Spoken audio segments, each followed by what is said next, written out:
ମାଉସୀ କ'ଣ କରୁଛ? ଜାମୁକୋଳି ଖାଉଛି। ଦି ଭଉଣୀ ବସିକି ଜାମୁକୋଳି ଖାଉଛନ୍ତି। ଆଉ ଜାମୁକୋଳି ଖାଇବୁ ନା ତୁ ନେ ଗୋଟେ ଖାଇବୁ ନା ନଉନ ଆଉ କ'ଣ ଖାଇବୁ ପିଜ୍ଜା ବର୍ଗର ଚାଉମିନ ଆଉ ଫାଷ୍ଟ ଫୁଡ ଜିନିଷ ସବୁ ଖାଇବୁ ନା ଏଇସବୁ ଜିନିଷ ଖାଇଲେ କେତେ ଦେହ ଖରାପ ଜାଣିଛୁ ନା ଜାମୁକୋଳିଟା ଡାଇବେଟିସ୍ ପେସେଣ୍ଟ ପାଇଁ ଭଲ ହେଲା। ମତେ ଗୋଟେ ଜାମୁକୋଳି ତମର ତମର ଜାମୁକୋଳି ଏଇ ବର୍ଷା ଦିନେ ଖାଲି ଜାମୁକୋଳି ହୁଏ ନା? ବର୍ଷା ଦିନେ ହିଁ ଜାମୁକୋଳି ମସ୍ତ ଜାମୁକୋଳି ବସିକି ଖାଉଛୁ। ମାମା ଗୋଟେ ଜାମୁକୋଳି ଖାଉଛି ନିଆ ତମେ ଆସୁନା ଗୋଟେ ଜାମୁକୋଳି ଖାଅ।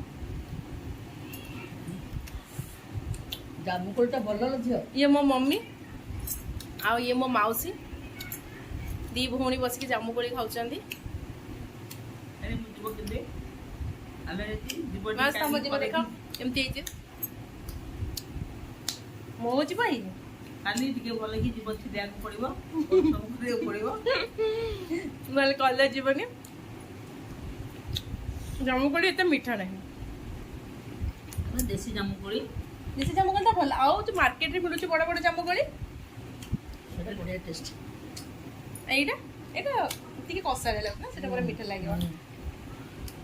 ବାପା ଯୋଉ ଜାମୁକୋଳି ଆଣିଥିଲେ ସେଟା ବଢ଼ିଆ ଜାମୁକୋଳି। ଯେତେବେଳେ ଆମେ ଯାଇଥିଲେ ଯୋଉ ଗୁଣପୁର ଯାଇଥିଲେ କୋଳି ଲାଗୁଛି ନା କଷା ତୁମକୁ ଲାଗିବ ମଜା ଦେହ ପ୍ରତି ଭଲ।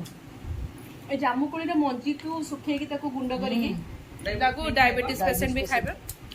ଭଲ ସାଙ୍ଗମାନେ ଆପଣମାନେ ଜାମୁକୋଳି ଖାଆନ୍ତି କି ନାହିଁ ଟିକେ ମୋତେ କମେଣ୍ଟରେ ଜଣେଇବେ।